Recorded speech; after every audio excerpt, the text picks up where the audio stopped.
Welcome to our channel. In today's video, you have to join me as we delve into the due process behind developing the accounting standards IFRS and IAS and gain a deeper understanding of their significance. Let's get started. Now, again, let's delve into the due process involved in developing accounting standards. The development of these standards follows a rigorous and transparent process. This due process includes 10 steps, and I have developed an acronym IFRS. The first step, which is letter I in the acronym, stands for Issue Identification and Conceptual Framework. In this stage, the IASB identifies and reviews issues associated with a topic or item or accounting issue and considers the application of the conceptual framework to these issues. Because again, conceptual framework provides a foundation for developing accounting standards. The second step is the consideration of N as in National Accounting Requirements and Practice Study. In this step, the IASB conducts a study of national accounting requirements and practices, including consultation with national standard setters of the different countries that follows the accounting pronouncements of IASB. This helps in understanding the existing practices and considering different perspectives. It ensures that the accounting standards are relevant and adaptable across various jurisdictions in the member countries.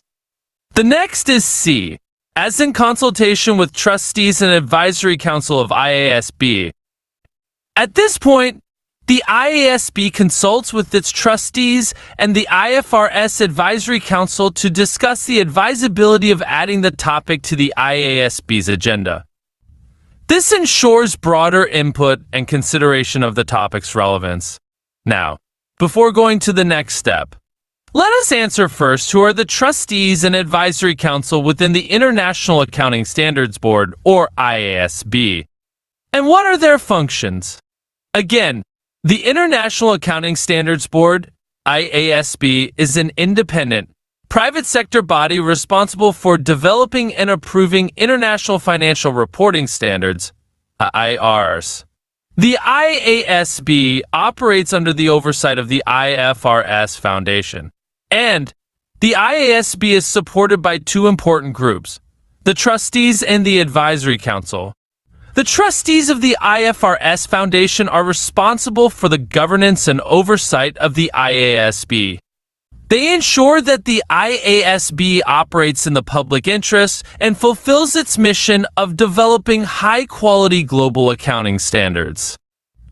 The Board of Trustees of the Foundation are responsible for appointing the members of the IASB and ensuring its independence, while the IFRS Advisory Council is a formal strategic advisory body to the trustees, the IASB, and the International Sustainability Standards Board, or ISSB. It provides strategic support and advice on the development of accounting standards.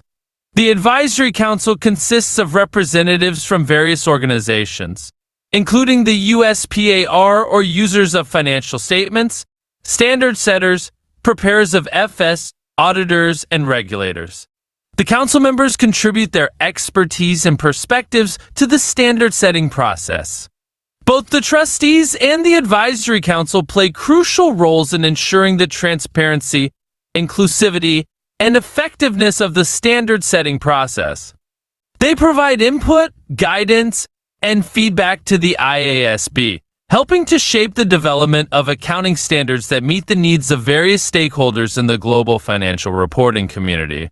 Now, let's go to step 4, which is as an advisory group formation. To ensure comprehensive input, the IASB forms an advisory group that provides advice beyond the specific project at hand.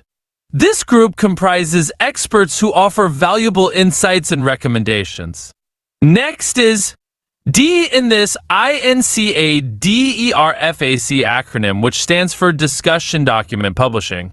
The IASB publishes a discussion document that outlines the proposed accounting standards and seeks public comments. This document provides an opportunity for stakeholders to provide their input. And then we have E as in Exposure Draft Publishing. Based on the feedback received from the discussion document, the IASB develops an exposure draft. which is a more refined version of the proposed accounting standards. The exposure draft is made available for public comment. Next is we have R as in reviewing comments and feedback. In this stage, the IASB carefully considers all the comments received during the exposure period. This includes analyzing the feedback, addressing concerns, and making necessary revisions to the standards. And then next is we have field tests and public hearing. In this stage, if necessary, the IASB may hold a public hearing and conduct field tests to gather additional insights and feedback on the proposed standards. As to elaborations on these field tests and public hearing, we have field tests are conducted to assess the practicality and workability of proposed accounting standards in real-world scenarios. The participants in field tests can vary depending on the specific project and standard being developed. Typically, participants may include preparers of financial statements, auditors, regulators, and other relevant stakeholders. Field tests provide an opportunity to evaluate the impact of the proposed standards on different entities and industries, identify challenges, and gather feedback on the feasibility of implementation.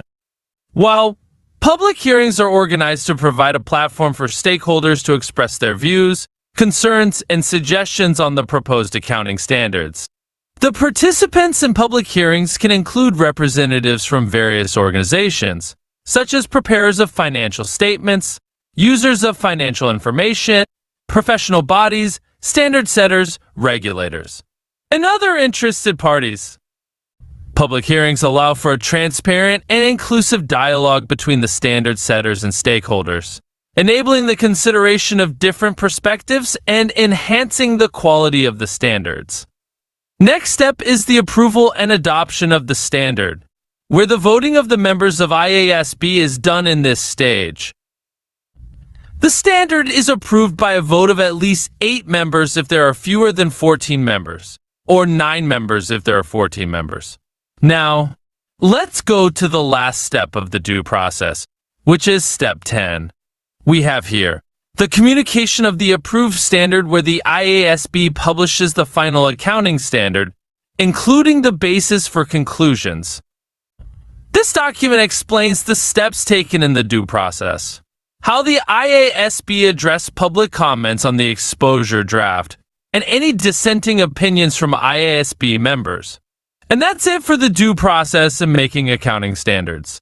Please remember the acronym INCADERFAC, which stands for letter I for Issue Identification and Conceptual Framework, and then letter N for National Accounting Requirements and Practice Study, and then letter C for Consultation with Trustees and Advisory Council, and letter A for Advisory Group Formation. Letter D is for Discussion Document Publishing. Letter E is for Exposure Draft Publishing, and we have letter R for Reviewing Comments and Feedback, and then we have letter F for Field Tests and Public Hearing, and another letter A for Approval and Adoption. And lastly, letter C for Communication of Standards. That's the end for this video. Thank you for watching. If you found this video informative, don't forget to hit the subscribe button and turn on the notification bell to stay updated with our latest videos. We appreciate your support and look forward to bringing you more valuable content.